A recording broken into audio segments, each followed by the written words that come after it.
If you're already landing throws on your opponent during randori somewhat consistently, this video will teach you how to just add that extra finesse, that extra fanciness, that extra little touch of power to throw those harder opponents, but also make your throws look a lot more elegant. So the problem you might be facing is you come across a really tough opponent in randori. Maybe he's more skilled than you, maybe he's just heavier around the same skill level, or maybe they just really post and they're hard to fit in for the throw.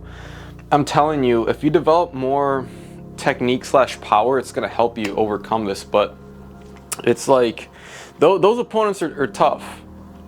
And if you don't know what to do exactly in those situations, you're not gonna throw your opponent. What is the goal?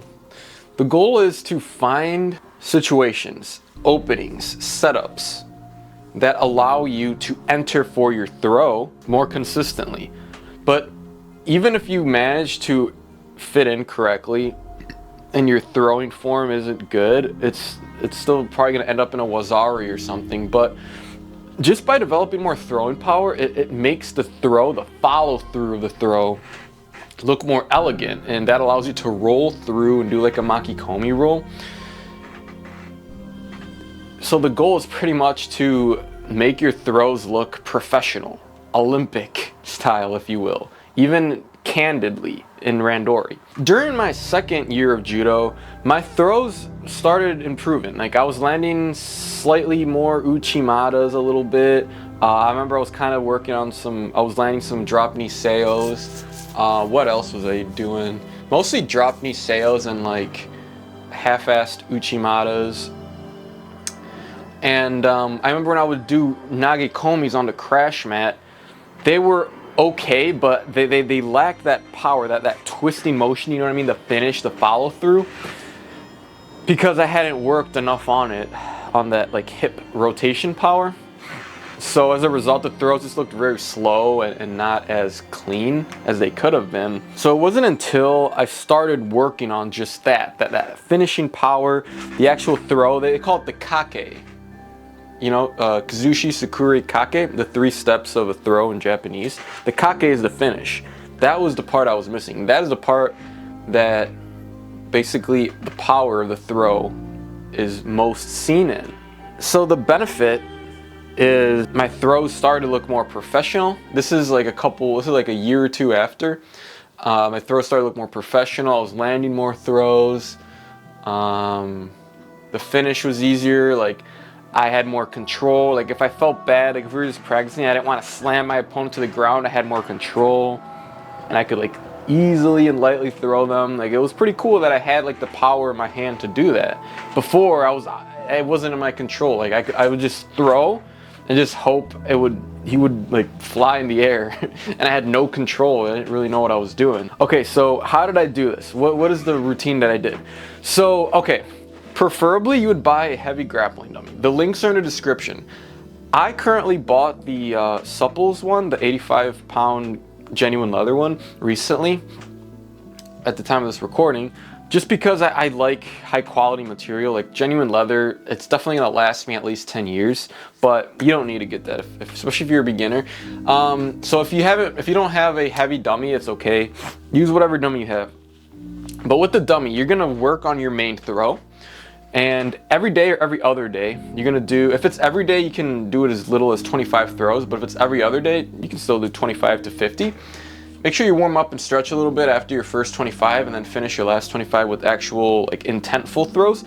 But then for those last 25 throws, those intentful throws after you stretch, that's when you really focus on bringing your head down, rotate at the finish, and you work on that hip rotation. You could also do like lifts. Lifts are pretty good, depending on how well balanced the dummy is. Mine really isn't. Like I would love to do more lifts on mine, but it just, when I lift it, it lands on its feet, it really like loses balance. So I'm better off just throwing it. But I've been doing that. I've been doing tons of reps, and I'm noticing how it shows with real people. When I go and do nagekomis at the dojo, my throws, even on heavier, taller guys, it become more effortless. Like my hip throws and my uchimata, it's just like the heavy grappling dummy just trains those throwing muscles, those fast twitch muscles, to just be accustomed to lifting something really heavy, like up in the sky, versus if you were to just shadow drill or throw in a light dummy. But it's okay if you have a light dummy. Do the same exact thing on a light dummy, but focus more on, you're gonna have to rely a bit more on going to the dojo and throwing like people your weight or heavier and just work on the same exact thing. The benefit though with whatever weight the dummy is, it's gonna help you perfect your form. See, the beauty of doing tons of reps, 25 to 50 or even more depending how much time you have, is that through repetition, through doing tons of reps, you start discovering like the little nuances of each technique, like how much kazushi does it require to get somebody off the ground, you know, like how much rotation to like really make the throw look explosive, and how much power is in it. And you're gonna just push yourself each rep. The better you get, you're gonna want to get to the next level. You're gonna rotate heavier, even more. Each rep, you're going to bring your head down more. You're gonna gain more flexibility throughout it. You're gonna throw with more power. And that's what the grappling dummy is all about. You can throw it as hard as you can and not have to worry about injuring it, because it's not a real human. So you would do that with the light dummy and just work on that same thing in a real life scenario with nagekomis, as long as you have a crash mat at your dojo, and you're gonna see how much translate after a couple of reps, okay, in person. Like, don't expect right when you come into the dojo first thing and you start nagekomis, it's still gonna be sloppy. But after you warm up, you throw them a couple times, like 10, 15 times, that's when you fall back into that flow state. And then you're gonna be like, wow, okay, you're warmed up, you got a sweat going. And then you're gonna start to notice how the grappling dummy throws are very much translatable into a real life scenario. And guys, this is like the ultimate way to train at home with judo. I love it. It's something that works well for me. It's very efficient, minimalist training style. Throw the dummy, and then do it in real life at your dojo. It's pretty much it. Guys, all of these drills and trainings are in my Judoka Ascension program. So if you want help to develop cleaner throws, more power, more explosivity, develop like a game plan according to your specific, you know, physicality, you want one-on-one help and more of me, more of my methods and philosophies around training, rather than just, you know, this free stuff of putting it all together and have to worry about creating your routine, you can work directly with me. And I can help you with this and just help you perfect your throws and your judo within a certain time frame. So if you want that, if you're interested, there's two ways to get a hold of me. You can go to the description. You could either DM me on Instagram, or you could straight up book a call if you've been watching me for a while and you're ready to invest into mentorship and you're serious about improving your judo, getting it to the next level through solo training. We'll see if we're a good fit to work together. All right, guys, that's pretty much all I got for you. Hope you enjoyed.